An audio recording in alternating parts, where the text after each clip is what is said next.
கர்த்தருடைய நாமம் இன்றும் என்றும் சதா காலமும் மகிமைப்படுவதாக. அனைவருக்கும் ஓய்வு நாள் நல்வாழ்த்துக்களை தெரிவித்துக் கொள்கிறேன். Happy Sabbath, happy Sabbath. Thank you. இன்றைய விசேஷமான இந்த ஓய்வு நாளிலே நாம் இந்த காலாண்டு முழுவதும் அன்பும் நியாயமும் உள்ள தேவன் என்ற தலைப்பிலே நாம் ஓய்வு பள்ளி பாடங்களை படித்து வருகிறோம். ஏறக்குறைய இந்த காலாண்டின் கடைசி பகுதியில் நாம் இருக்கிறோம். நாம் 11வது பாடத்திற்குள்ளாக கடந்து வந்திருக்கிறோம்.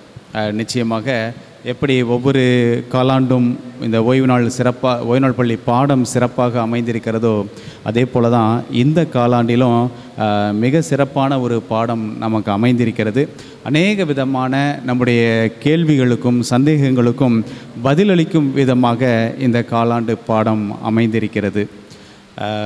இந்த பிரபஞ்சத்திலே நாம் வாழும்போது ஒரு ப்ராக்டிக்கலாக நாம் சந்திக்கக்கூடிய நல்ல கஷ்டமான காரியங்களை நம்முடைய வாழ்க்கையின் சந்தேகங்களுக்கு தேவன் இருக்கிறாரா இல்லையா அப்படிங்கிற கேள்விகளுக்கெல்லாம் பதிலளிக்கும்படியாக இந்த காலாண்டு பாடம் அமைந்திருக்கிறது. அதில் நாம் 11வது பாடத்திற்குள்ளாக கடந்து வந்திருக்கிறோம். இந்த பாடத்தின் தலைப்பு இன்னும் அதிகமாக என்ன செய்யலாம், இன்னும் அதிகமாக என்ன செய்யலாம். இந்த கேள்வியை யார் கேட்கிறார்? உங்களால் புரிந்து கொள்ள முடிகிறதா? இன்னும் அதிகமாக என்ன செய்யலாம்? இந்த கேள்வியை கேட்பவர் யார்? அந்த கேள்விக்கான பதில் என்ன என்பதை இன்றைய பாடத்தில் நாம் படிக்கவிருக்கிறோம். தலை தாழ்த்தி ஜெபிப்போம். எங்களை அதிகமாய் நேசித்து காத்து போஷித்து வழி நடத்தும் எங்கள் அன்பு தெய்வமே, மீண்டுமாக உம்முடைய சமூகத்தில் நாங்கள் வந்து நிற்கிறோம். ஆண்டவரே தகப்பனே, எங்களை மறைத்து கொள்ளுங்கப்பா. இந்த வாரத்திற்கான பாடத்தை நாங்கள் படிக்கவிருக்கிறோம். எங்களை மறைத்து நீங்கள் பேச வேண்டுமாய் கெஞ்சுகிறோம். ஆண்டவரே, இன்றைக்கு நாங்கள் கற்றுக்கொள்ள வேண்டிய பாடங்களை கற்றுக்கொள்ளவும், திறந்த மனதுள்ளவர்களாக அதை ஏற்றுக்கொள்ளவும், எங்களுடைய வாழ்க்கையில் அப்பியாசிக்கவும் தேவன் எங்களுக்கு உதவி செய்வாராக. கர்த்தராகிய இயேசு கிறிஸ்துவின் இன்ப நாமத்தில் ஜெபிக்கிறோம் எங்கள் ஜீவனுள்ள நல்ல பிதாவே, ஆமேன்.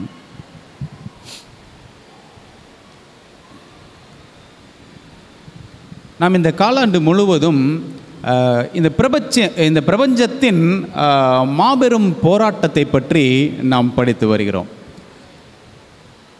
இந்த மாபெரும் போராட்டம் என்பது ஒருவேளை நம்முடைய கண்களுக்கு பின்னாக மறைவாக இந்த போராட்டம் ஆரம்பித்திருக்கலாம். ஆனால் இன்றைக்கு நம்முடைய வாழ்க்கையின் நிஜத்தில் நாம் பார்க்கும்படியாக அந்த போராட்டங்கள் அமைந்திருக்கின்றன. ஆனால் என்ன துரதிர்ஷ்டம் அப்படின்னு சொன்னால், இந்த போராட்டங்களை நாம் பார்க்கும்போது நம்முடைய வாழ்க்கையில் ஏற்படக்கூடிய இடைஞ்சல்கள், நம்முடைய வாழ்க்கையில் ஏற்படக்கூடிய நோய்கள், நம்முடைய பொருளாதார காரியங்கள், சக மனிதர்களோடு பகை, இப்படிப்பட்ட காரியங்களை பார்க்கும்போது நமக்கு ஏற்படுகிற ஒரு கேள்வி, ஏன் இந்த உலகம் பொல்லாததாக இருக்கிறது? இந்த உலகத்தை நல்ல தேவன் ஏன் பார்த்து கொண்டிருக்கிறார்? இதற்கு ஏதாவது சரிகட்ட வேண்டாமா என்று சொல்லி இந்த போராட்டத்தினுடைய நெருக்கடி தேவனை கேள்வி கேட்கக்கூடிய அளவிற்கு, ஒருவேளை தேவனிடத்தில் குறை இருக்கிறதோ, அவருடைய அரசாங்கத்தில் வழிநடத்துதலில் ஏதாவது பிரச்சனை இருக்கிறதோ, கர்த்தரால் இதை சமாளிக்க முடியவில்லையோ என்றெல்லாம் கர்த்தர் மேல், கடவுள் மேல் நமக்கு கேள்விகள் அதிகமாக மனிதர்களுக்கு மத்தியில் ஏற்பட வைக்கிறது. உண்மையில் இந்த மாபெரும் போராட்டம் என்கிற இந்த தலைப்பில் நமக்கு ஒரு பாடம் கிடைக்கவில்லை என்று சொன்னால் நாமும் அந்த தேவனை அப்படிதான் கேள்வி கேட்டிருப்போம். ஆனால் இந்த மாபெரும் போராட்டம் என்ற இந்த வரலாறானது, இந்த சரித்திரமானது நமக்கு அநேக சந்தேகங்களை, நமக்கு பின்னணியில் என்ன நடந்திருக்கலாம், இன்றைக்கு முன்னணியில் நமக்கு முன்பாதாக என்ன நடக்கிறது என்பதை இதை மிக தெள்ளத் தெளிவாக நமக்கு சுட்டி காட்டுகிறது. நாம் இதை இந்த காலாண்டு கடந்த வாரங்கள் எல்லாம் இதை நாம் படித்தோம். மாபெரும் போராட்டம்னா என்ன, அது எங்கே ஆரம்பித்தது, அது பரலோகத்தில் ஆரம்பித்தது, அது தேவனுடைய குடும்பத்தில் ஆரம்பித்தது, அந்த பரலோக தேவ சேனைகளுக்கு மத்தியில் ஏற்பட்ட ஒரு பிரச்சனை, அந்த பிரச்சனை தான், அந்த போராட்டம் தான் இங்கே பூமியில் வந்து விழுந்திருக்கிறது என்பதை நாம் ஏற்கனவே படிச்சிட்டோம்.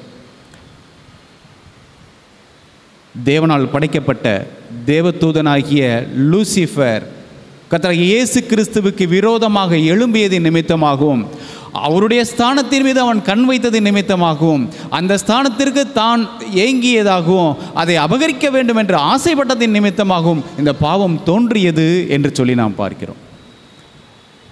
ஆனால் அது அது அது பரலோகத்தில் மாத்திரம் முடியவில்லை. அது பூலோகத்திலும் புதிதாக பிறந்த மனிதர்களுக்கு மத்தியிலும் அந்த பாவம் தொடர்ந்தது. அதை தொடர வைத்தவன் சாத்தான். அந்த லூசிஃபர் என்ற சாத்தான் என்பவன் இந்த மனிதர்களுக்கு மத்தியில் ஏற்படுத்தினான் அப்படிங்கிறதையும் நம்ம படித்தோம். இப்போ இந்த சாத்தானால் ஏற்பட்ட பாவம், அந்த பாவத்தின் விளைவாக மனிதர்களும் பாவத்தில் விழுந்தார்கள். ஒட்டுமொத்த மனித குடும்பமுமே பாவத்தில் வீழ்ந்தது. அப்போ தேவனுடைய அரசாங்கத்தினுடைய பிரமாணத்தின் பிரகாரம் பாவத்தின் சம்பளம் மரணம். அப்படியானால் மனித குலம் முழுவதும் மரணத்தை சந்திக்க வேண்டிய, தண்டனையை சந்திக்க வேண்டிய ஒரு கட்டாயத்தில் நாம் அனைவரும் இருக்கிறோம். ஆனால் அன்புள்ள தேவன், இரக்கமுள்ள தேவன் இந்த அழிந்து போகக்கூடிய மனித இனத்தை காப்பாற்றும் விதமாக அவர் தன்னுடைய ஜீவனையும் ஈந்து, அவர் வெறும் ஜீவனை மாத்திரமல்ல, தனக்கிருந்த எல்லாவற்றையும் இழந்து இந்த மனித குலத்தை மீட்டெடுத்தார். எனக்கு அன்பான தேவனுடைய பிள்ளைகளே, இங்கே தேவனுடைய தியாகம் அது மனித வார்த்தைகளால் சொல்ல முடியாத, அது ஒரு மிகப்பெரிய ஒரு ட்ராஜடி என்று சொல்லலாம். அப்படிப்பட்ட ஒரு சோகமான ஒரு காரியத்தை தேவன் ஏற்றுக்கொண்டார். எதின் நிமித்தமாக? அன்பின் நிமித்தமாக.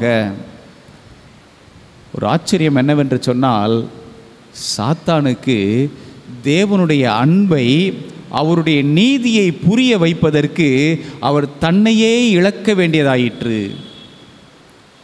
சாத்தானுக்கு புரியலை.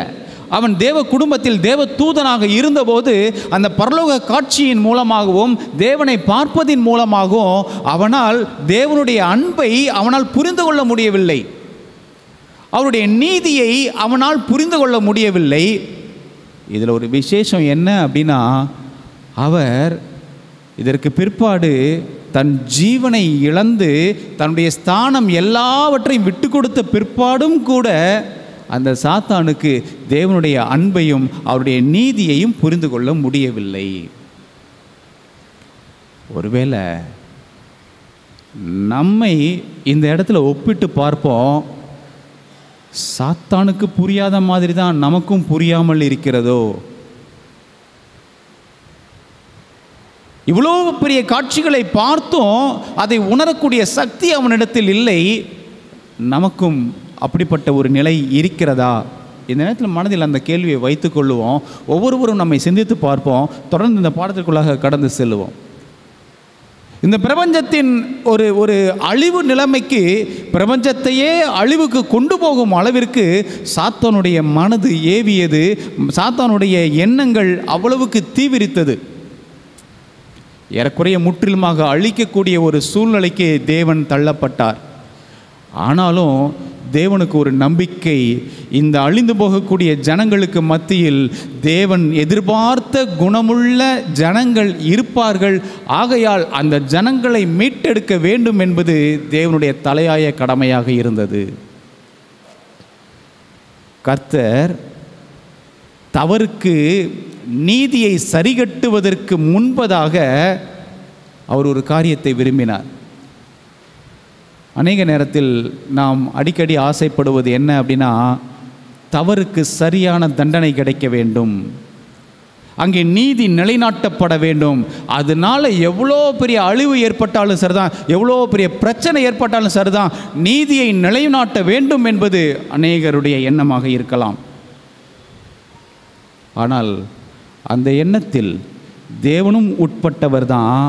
ஆனால் அதில் இன்னும் ஒருபடி மேலே போய் நீதிக்கு அல்லது பாவத்திற்கு சரிகட்ட வேண்டும் என்ற எண்ணத்திற்கு மேலாக அவருக்கு ஒரு எண்ணம் உண்டு. என்ன எண்ணம் அப்படின்னு சொன்னால், நீதிக்கு முன்பதாக அன்பை நிலைநாட்ட வேண்டும் என்று. ஏதாவது ஒரு வகையில் அந்த அன்பை புரிய வைத்து அழிவிலிருந்து இந்த உலகத்தை காப்பாற்ற வேண்டும் என்ற ஒரு மேலான எண்ணம் தேவனுக்கு உண்டு. அப்படியானால் தேவன் நீதியை கீழே தள்ளிவிட்டு அன்பை எப்படியாகிலும் மேலே கொண்டு வர வேண்டும் என்று ஆசைப்பட்டாரா அப்படின்னா இல்லைங்க. தேவன் அன்பை பற்றி எந்த அளவுக்கு உயர்வாக நினைக்கிறாரோ அதை காட்டிலும் நீதியும் அன்புக்கு நிகராக இருக்க வேண்டும் என்பது தேவனுடைய எண்ணமாக இருக்கிறது. இரண்டையும் சரிசமமாக அவர் நிலைநிறுத்த வேண்டும் என்று ஆசைப்படுகிறார். ஆனால் நீதியை நிலைநாட்டும் போது அழிவு அதிகமாக ஏற்படக்கூடாது, அல்லது அழிவே ஏற்படக்கூடாத அளவிற்கு அந்த நீதியை நிலைநாட்ட வேண்டும் என்று ஆசைப்படுகிறார். அதன் ஈடாக தான் அன்பை பொழிகிறார். அப்படியானால் தேவன் முதலாவது அழிவை விரும்புவது இல்லை. எவ்வளவுக்கு விரும்புவதில்லை?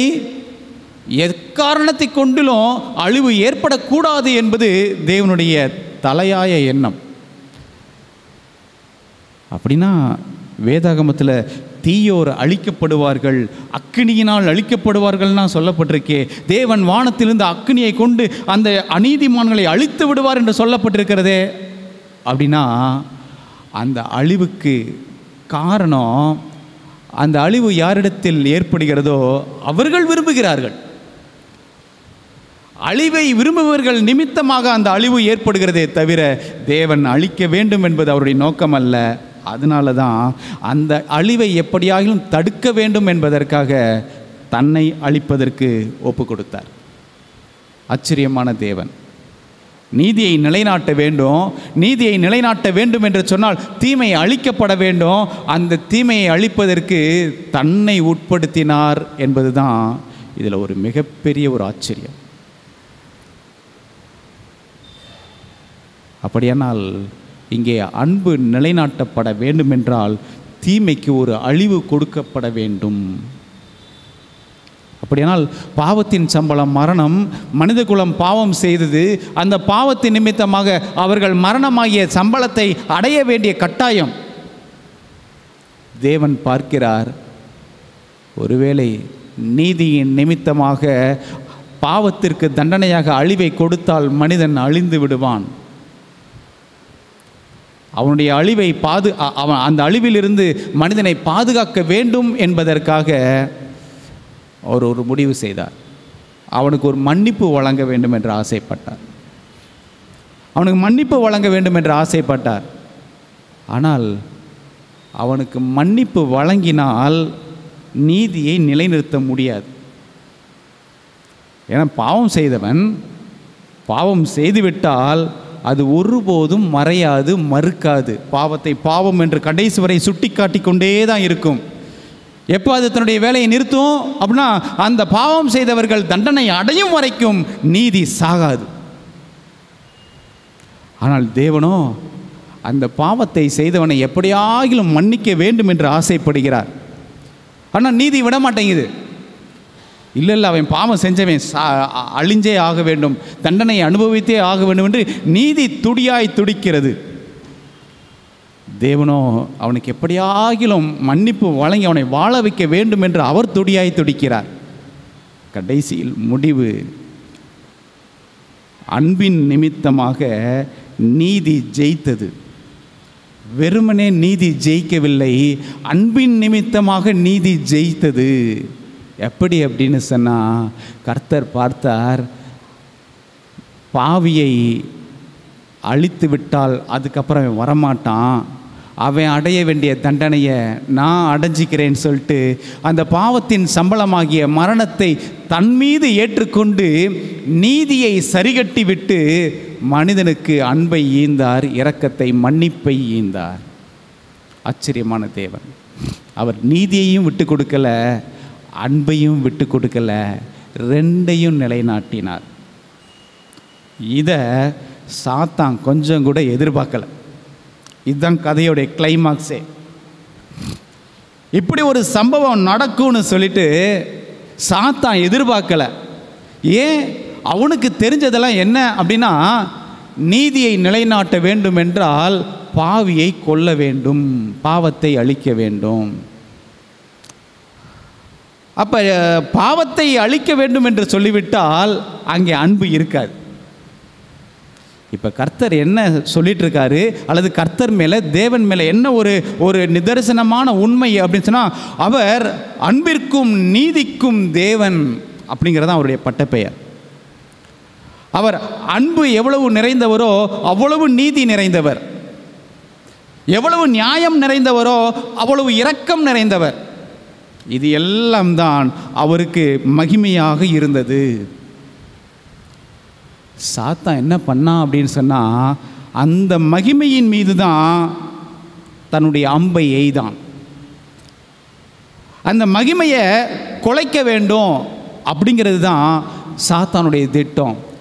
தேவன் அன்பாகவே இருக்கிறார், நீதிபரராக இருக்கிறார், அதன் மீது ஒரு குற்றத்தை ஏற்படுத்த வேண்டும் என்பது சாத்தானுடைய எண்ணமாக இருந்தது. அவருடைய அன்பின் மீது, அவருடைய நீதியின் மீது களங்கத்தை ஏற்படுத்த வேண்டும் என்பதுதான்.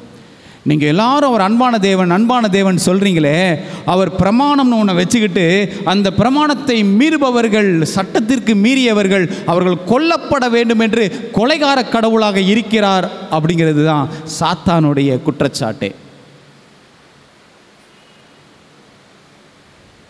ஆனால் தேவன் அழிவின் தேவன் அல்ல, அவர் நியாயத்தின் தேவன், இரக்கத்தின் தேவன், அன்பின் தேவன் என்பதை அவன் ஏற்றுக்கொள்ள மறுத்தான்.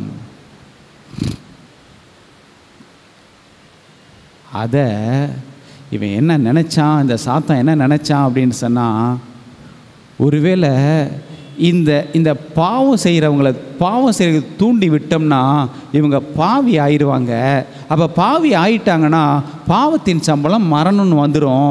அப்போ இவங்களுக்கு மரணத்தை ஏற்படுத்திட்டோம் அப்படின்னு சொன்னால், பார்த்தீங்களா இரக்கமில்லாத கடவுள்னு சொல்லிட்டு அவரை கை காமிச்சிடலாம் அப்படின்னு சொல்லிட்டு அவருடைய இரக்கத்தின் மீது, அவருடைய அன்பின் மீது அவன் களங்கப்படுத்துவதற்காக ஒரு பெரிய பிளான் பண்ணான்.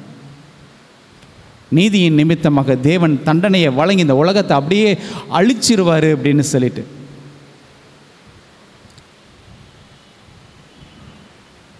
ஒருவேளை நீதியின் நிமித்தமாக இந்த அழிவை ஏற்படுத்துவார் என்று சொன்னார், அவர் அழிவின் தேவன் என்று சொல்லிவிடலாம். இல்லை, அவர் தன்னுடைய அன்பை காண்பிக்கிறதுக்கு முயற்சி பண்ணி இந்த பாவம் செய்த மனிதனுக்கு அவர் இரக்கம் காமிச்சு மன்னிப்பு கொடுத்துட்டாருன்னு வச்சுக்குவோம். என்ன ஆகும்? அவர் நீதியின் தேவன் இல்லைன்னு ஆகிடும். ஏன்? நியாயத்துக்காக இன்னொரு கூட்டம் ஏங்கிக்கிட்டு நிற்குது, எங்களுக்கு நியாயம் வேணும்னு கேட்டுட்ருக்கு. அந்த இடத்துல இவர் மன்னிப்பை கொடுத்துட்டாருன்னு சொன்னால் நியாயம் கிடைக்காம போயிடும். அப்போ கர்த்தரை, தேவனை அவன் கார்னர் பண்ணுறான். ஒருவேளை நீதியாக செயல்பட்டால் அவர் அன்பான தேவன் இல்லைன்னு சொல்லிடலாம். ஒருவேளை அன்பாக செயல்பட்டாருன்னா அவர் நீதியின் தேவன் இல்லைன்னு சொல்லிடலாம். அப்போ எந்த பக்கம் போனாலும் கடவுளை தாழ்த்திடலாம், வீழ்த்திடலாம் அப்படின்னு நினச்சான். ஆனால் அவன் கொஞ்சம் கூட எதிர்பார்க்கல. தேவன் தன்னுடைய ஸ்தானத்தையே விட்டு கீழே இறங்கி தன்னையே பலியாக ஒப்பு கொடுப்பார், பாவத்திற்காக தன்னையே முற்றிலுமாக அழிக்கிறதுக்கு ஒப்பு கொடுப்பாருன்னு அவன் கொஞ்சம் கூட எதிர்பார்க்கல. அவனுக்கு இருந்த மிகப்பெரிய அதிர்ச்சி அந்த சிலுவை தாங்க. சிலுவையில் அவரை கீழே இறக்கிறதுக்கு எவ்வளவு முயற்சி பண்ணானோ அந்த அளவிற்கு தோற்று போனான். அவர் இந்த பூலோகத்தில் பிறக்கவே மாட்டாருன்னு நினச்சான், மரியாள் வயிற்றில் பிறந்துட்டார். சரி, பிறந்த குழந்தைய அழிச்சிடலான்னு பார்த்தா அழிக்க முடியலை, தப்பிச்சிட்டாரு. அவருக்கு ஆசை காட்டி அவரை மோசம் போக்கலான்னு சொல்லி பார்த்தான், அவருக்கு பல விதமான டெம்டேஷனை கொடுத்து பார்த்தான், அடங்கலை. கடைசியாக சிலுவையை விட்டாவது இறக்கிடலான்னு பார்த்தான்.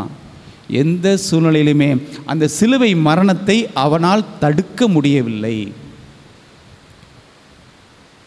கடைசியில் அவர் அந்த சிலுவையில் துடிதுடித்து சாகும்போது அவன் அதிர்ச்சி அடைந்து போனான். டோட்டலாக அவன் டெஸ்ட்ராய் ஆகிட்டான்னு தான் சொல்லணும். அவனை தனியாக டெஸ்ட்ராய் பண்ணுறதுக்கு முன்பதாகவே அவன் தன்னை அழித்து கொண்டான்னு தான் சொல்லணும். அந்த சிலுவை மரணத்தை அவனை எதிர்பார்க்கவே இல்லை.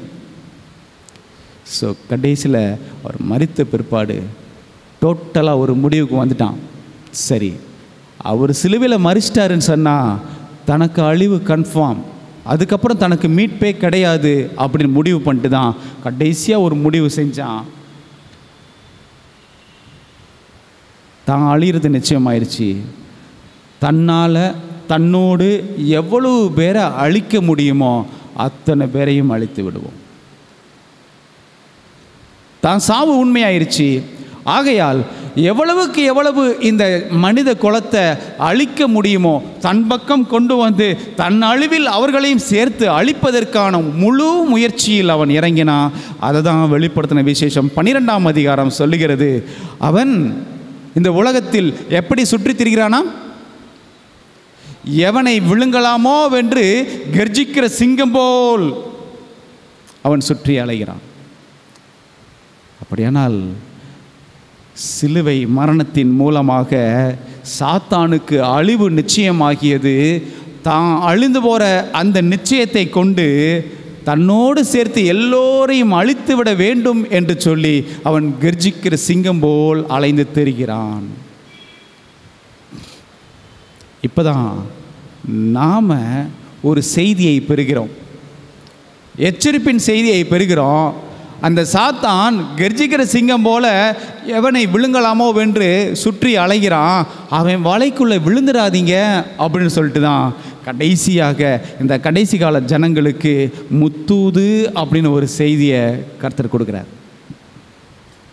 இந்த முத்தூதில் எச்சரிப்பின் செய்தி, அவன் எவனை விழுங்கலாமோ வென்று அலைகிறான், அதுக்கு இரையாயிராதீங்க அப்படின்னு சொல்லிட்டு தான் தேவன் நமக்கு அந்த முத்தூதை கொடுத்துருக்கார். இந்த கடைசி காலத்தில் அந்த முத்தூதின் வழியாக நாம் எச்சரிப்பை பெற்றுக்கொண்டு அவன் வலையில் சிக்கிடக்கூடாது, என்னெல்லாம் வலை விரிச்சிருக்கான், என்னெல்லாம் கண்ணி வெடி வச்சிருக்கிறான் அப்படிங்கிறத நீங்களும் நானும் அறிந்து கொள்ள வேண்டும் என்பதற்காக அந்த முத்தூது முழுவதையும் கர்த்தர் நமக்கு கொடுத்துருக்கிறார்.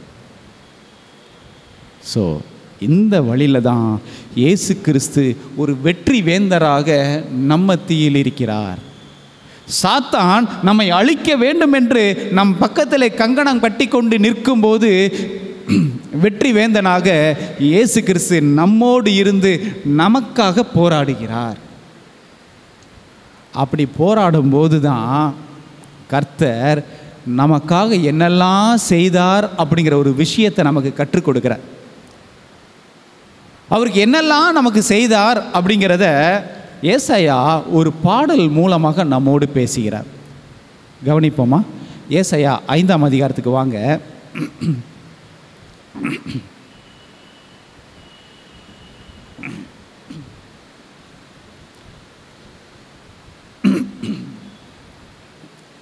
ஏசாயா 5ஆம் அதிகாரம் முதல் 4 வசனங்கள். இப்பொழுது நான் என் நேசரிடத்தில் அவருடைய திராட்சை தோட்டத்தை குறித்து என் நேசருக்கேற்ற ஒரு பாட்டை பாடுவேன். ஒரு திராட்சை தோட்டத்தை குறித்து என் நேசருக்கு ஏற்ற ஒரு பாட்டை பாடுவேன். என் நேசருக்கு மகா செழிப்பான மேட்டிலே ஒரு திராட்சை தோட்டம் உண்டு. பாட்டின் மூலமாக ஒரு கதை சொல்லுகிறார். இந்த கதை நிஜ கதை. சொல்றாரு, என் நேசருக்கு ஒரு செழிப்பான இடத்துல ஒரு திராட்சை தோட்டம் உண்டு. அவர் அதை வேலி அடைத்து அதிலுள்ள கற்களை பொறுக்கி அதிலே நற்குல திராட்சை செடிகளை நட்டு அதன் நடுவில் ஒரு கோபுரத்தை கட்டி அதில் ஆலையையும் உண்டு பண்ணி அது நல்ல திராட்சை பழங்களை தரும் என்று காத்திருந்தார். அழகான ஒரு நிஜ கதை.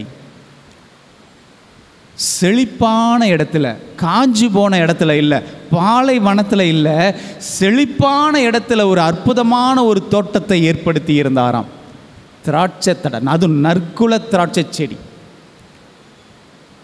நல்ல அற்புதமான பழங்களை கனிகளை தரக்கூடிய திராட்சை செடி, திராட்சை தோட்டத்தை வைத்திருந்தாராம். வெறும் தோட்டத்தை மட்டும் வைக்கல, அதை காவல் காத்தார். வேலி அடைத்து காவல் காத்தாராம். வேலி அடைத்து மட்டும் காவல் காக்கல, நல்ல உரம் போட்டு நல்ல பண்படுத்தி அது எவ்வளவுக்கு எவ்வளவு ஈல்டு கொடுக்க முடியுமோ அவ்வளவுக்கு அவ்வளவு அதை பண்படுத்தி அதுக்கு தேவையான எல்லா வசதிகளையும் செய்து கொடுத்தாராம். அது கனி கொடுப்பதற்கு என்னெல்லாம் செய்ய வேண்டுமோ அவைகளை எல்லாம் செய்தாராம். எல்லாம் செஞ்சுட்டு கடைசியில் எதுக்காக காத்திருந்தார்? அது நல்ல கனிகளை கொடுக்கும் அப்படின்னு சொல்லி காத்திருந்தாராம். நடந்தது என்ன? அந்த வசனம் சொல்லுது, அதுவோ கசப்பான பழங்களை தந்தது. ஒரு திராட்சை தோட்டம், ஒரு திராட்சை செடி நல்ல கனிகளை கொடுப்பதற்கு அதற்கு தேவையான எல்லா விதமான முகாந்தரங்களையும் செய்து நல்ல கனிகள் கொடுக்கும் என்று அவர் காத்திருந்தார். காத்திருந்ததில் தப்பு இல்லை. ஏன்னா அவ்வளோ உழைப்பு கொடுத்திருக்கிறார். உழைப்புக்கு பலனை எதிர்பார்க்கும்போது பலன் கிடைக்கல. நல்ல பழங்களுக்கு பதிலாக கசப்பான பழங்களை தந்தது. இப்போ இவருக்கு நியாயம் வேணும். இந்த நேசருக்கு நியாயம் வேணும். கண்டிப்பாக வேணுமா இல்லையா? ஏன்னா அது நல்ல பழங்களை தருவதற்கு இவர் என்னெல்லாம் செய்ய வேண்டுமோ அத்தனை உழைப்பையும் கொடுத்திருக்கிறார். எனக்கு நல்ல பழம் தரல, அதை கசப்பான பழம் தந்துருச்சு. ஆகையினால அதை கோர்ட்டுக்கு கொண்டு போகிறார். அந்த நேசர் தன்னுடைய வழக்கை கோர்ட்டுக்கு கொண்டு போகிறாரு. எந்த கோர்ட்டுக்கு கொண்டு போகிறாரு அப்படின்னா, எருசலேம் குடிகளே, யூதாவின் மனுஷரே, எனக்கு என் திராட்சை தோட்டத்துக்கும் நியாயம் தீருங்கள். எருசலேம் குடிகளே, யூத ஜனங்களே, எனக்கு நியாயம் தீருங்க. எனக்கும் திராட்சை தோட்டத்துக்கும் ஒரு வழக்கு இருக்கு, அந்த வழக்குக்கு நியாயம் தீருங்க. 4வது வசனம், நான் என் திராட்சை தோட்டத்திற்காக செய்யாத எந்த வேலையை அதற்கு இணை செய்யலாம். இதுதான் இன்றைய பாடத்தின் தலைப்பு. இன்னும் என்ன செய்யலாம்? என் திராட்சை தோட்டம் நல்ல கனிகளை கொடுப்பதற்கு இன்னும் நான் என்ன செய்யலாம்? செய்ய வேண்டியதெல்லாம் செஞ்சிட்டேன். எருசலேமின் குடிகளே, யூத ஜனங்களே, இன்னும் ஏதாச்சும் ஆலோசனை இருந்தால் சொல்லுங்கள். இல்லைப்பா, நீ அந்த உரம் போடலை, இந்த பூச்சிக்கொல்லி மருந்து போடலை, இப்படி வேலி அடைக்கலை, அதை களை பிடுங்கலை அப்படின்னு சொல்லிட்டு இன்னும் ஏதாவது ஆலோசனை இருந்தால் சொல்லுங்கள். நான் அதையும் செய்ய தயாராக இருக்கேன். எனக்கு நல்ல கனிகள் தான் வேணும், ஏதாவது பண்ணுங்களேன். நான் என் திராட்சை தோட்டத்திற்காக செய்யாத எந்த வேலையை அதற்கு இனி செய்யலாம்? அது நல்ல திராட்சை பழங்களை தரும் என்று நான் காத்திருக்க அது கசப்பான பழங்களை தந்தது என்ன? நல்ல பழம் கிடைக்கும்னு காத்திருந்தேன், ஆனால் கசப்பான பழங்களை தந்தது என்ன? கடைசியாக கேட்டு பார்த்தாரு. நியாயமெல்லாம் அவர் பக்கம்தான் இருந்தது.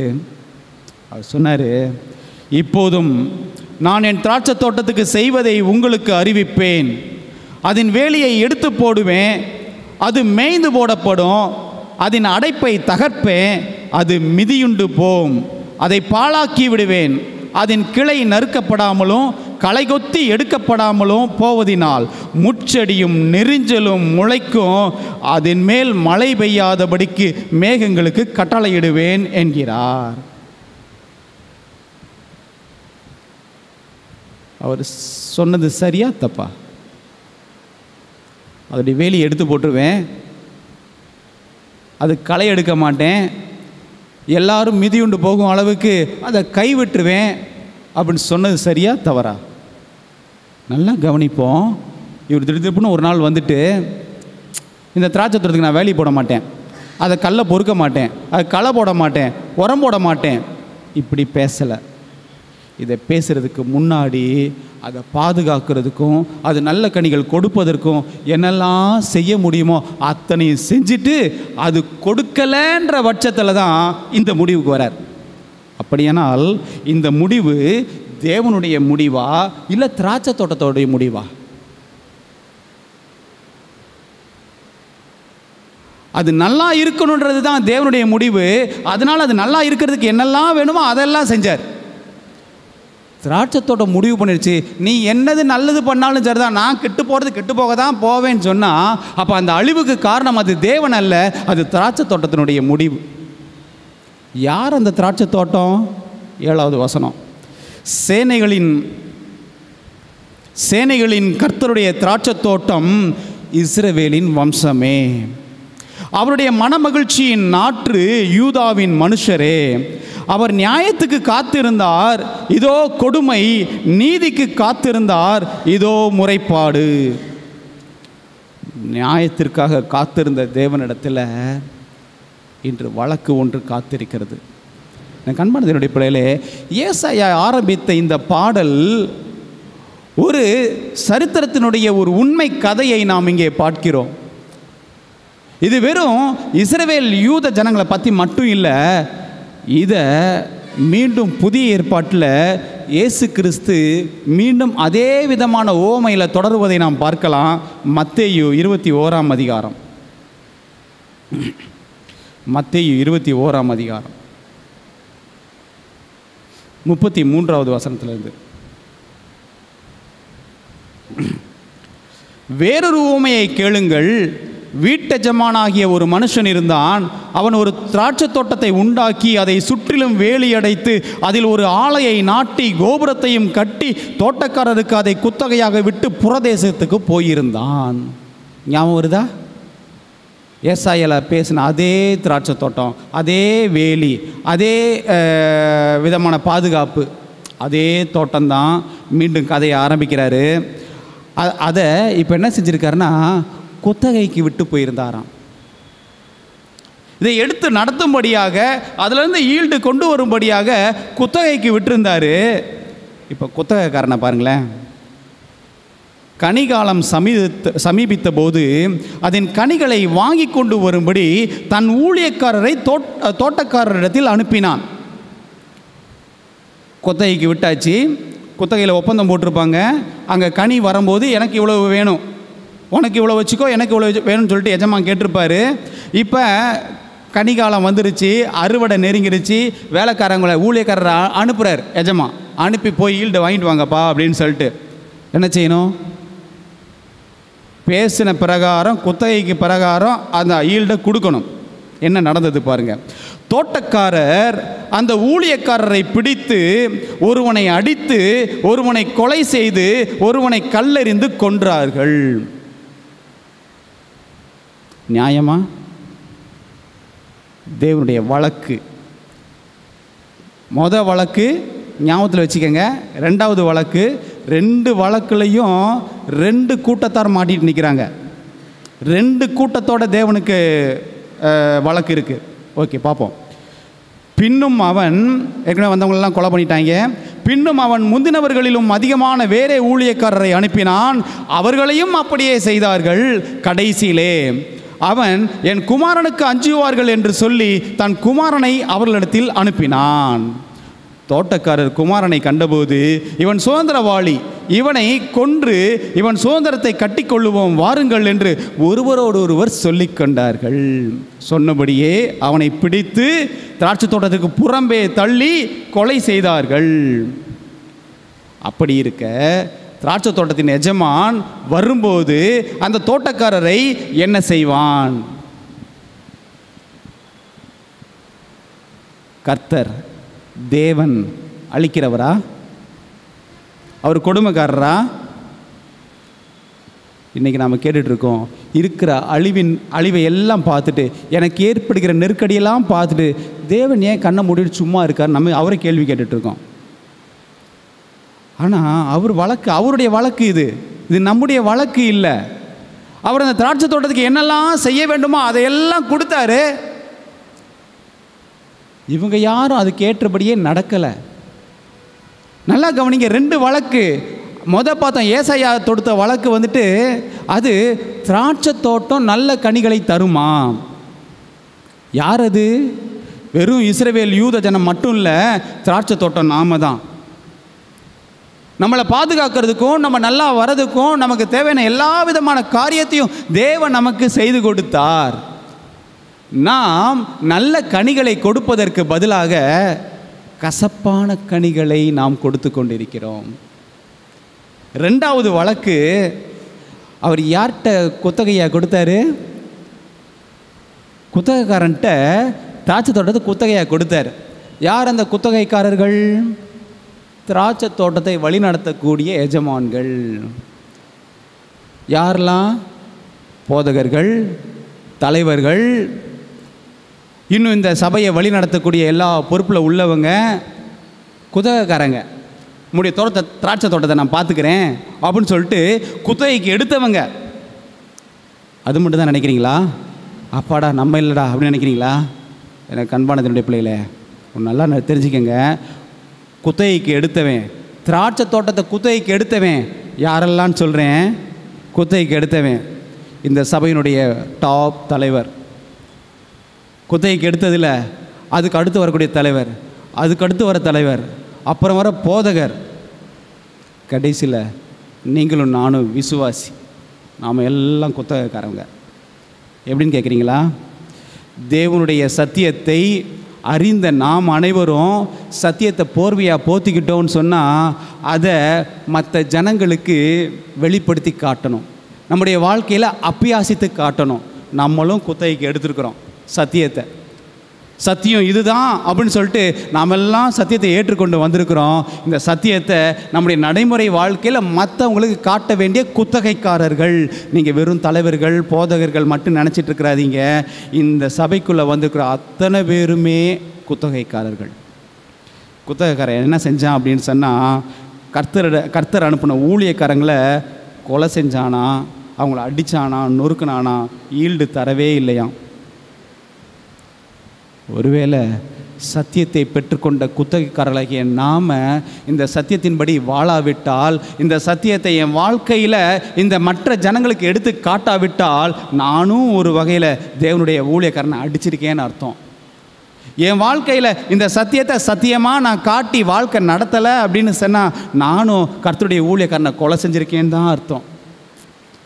அப்படியானால் ஒருவேளை என் வாழ்க்கை சரியில்லாதனால, என் வார்த்தை சரியில்லாதனால, என் பார்வை சரியில்லாதனால, என் எண்ணம் சரியில்லாதனால